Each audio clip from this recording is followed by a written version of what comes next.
নমস্কার, আমি অর্পিতা। টুকিটাকি টিপস ইন অর্পিতাস ব্লগের আরেকটি ব্লগে, ছট পূজা স্পেশাল ব্লগে আপনাদের সকলকে স্বাগত জানাই। এটা আমরা চলে এসেছি পার্ট 1 নিয়ে। পার্ট 1 মানে হচ্ছে আমরা বিকেলবেলাটা যেখানে দেখব যে বিকেলবেলার পুজোটা কেমন হয়, তারপরে আমরা পরের দিন সকালবেলাটা পার্ট 2তে দেখতে পাবো। আপনারা দেখতেই পাচ্ছেন, এটা আমাদের এখানে কাঁচবাঁধ বলে একটি পুকুর আছে, সেখানে প্রচুর ভিড় হয়েছে। সকলে যারা ছট পুজো প্রার্থী পুজো করছেন তারা সঙ্গে তাদের ফ্যামিলি সকলে এসে উপস্থিত হয়েছে। আমাদের সূর্যদেবের আরাধনা, এটা প্রথমে পুজো করা হচ্ছে বিকেলবেলায় পড়ন্ত সূর্যের যে আরাধনা হচ্ছে, সেই পড়ন্ত সূর্যের আরাধনা করে তারা ছট পুজোটা মানে শুরু করেন এবং শেষ করেন হচ্ছে পরের দিন সকালবেলায়।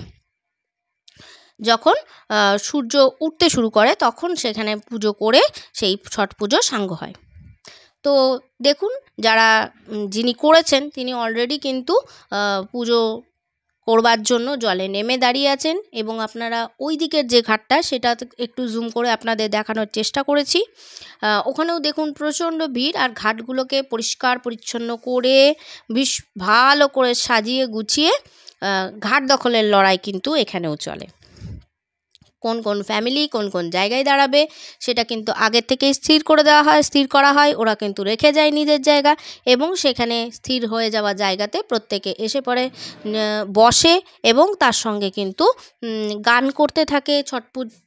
ছট পুজোর যে স্পেশাল গানগুলো হয় সেগুলো তারা করতে থাকে, এবং ভীষণ সুন্দর সুন্দর ড্রেস আপ করে তারা সেজে আসে।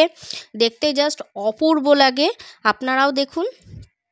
আর তার সঙ্গে ছোট বাচ্চাদের কিন্তু এই সময় বেশি আনন্দ, বেশি মজা। ডালা ভর্তি জিনিস সাজিয়ে গুছিয়ে সব নিয়ে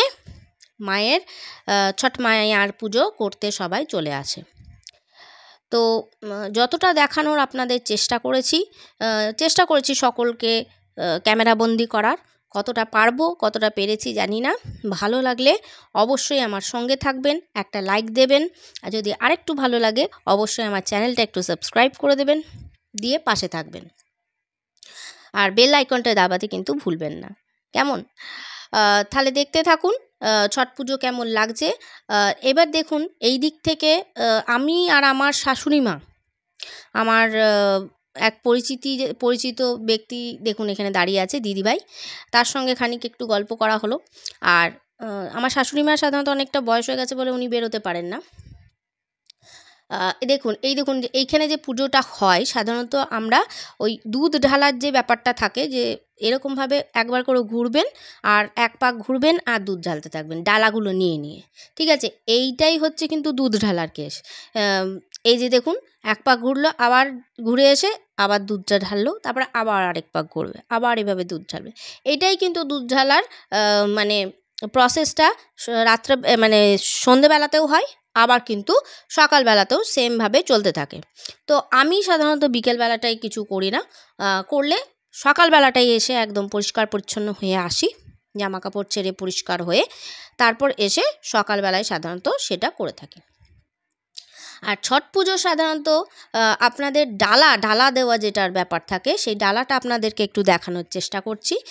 এখানে কিন্তু বিভিন্ন রকম ফল থাকে, সবজি থাকে, সমস্ত কিছু দিয়ে ডালাটা সাজানো হয়। আর দুধ ঢালার মাহাত্ম্য তো আপনারা জানেনই, যারা মানত করে থাকেন বা মানত না করে থাকেন, এটা কিন্তু অসম্ভব একটা পুণ্যের কাজ বলে মনে করা হয়, এবং সে কারণে কিন্তু এরকমভাবে যখন ঘুরতে থাকেন তখন একবার করে ঘোরায় দুধটা ঢালা হয়, ঠিক আছে? তো আপনারা কারা আপনাদের কাদের ঘরে ছট পুজো হয় বা কে করেন বা করেছেন কিনা সেগুলো অবশ্যই জানাবেন, আমি জানতে অবশ্যই উৎসুক থাকবো। দেখতে থাকুন ব্লগটি। নেক্সট পার্টে আমি সকালবেলাটা আপনাদেরকে শ্যুট করে দেখাবো, অবশ্যই চেষ্টা করব দেখানোর, কারণ কতটা সবটা আনতে পারবো কিনা, সবটা দেখাতে পারবো কিনা বুঝতে পারছি না, তবে চেষ্টা করব। সবাইকে ছট পুজোর আবারও শুভেচ্ছা জানিয়ে সবাই পুজো খুব ভালো কাটান, এনজয় করুন, এবং আপনাদের সকলের পুজো খুব খুব খুব ভালো কাটুক। ছট পুজো যারা করেছেন, যারা করেননি, সকলের একসঙ্গে সবারই শুভ হোক।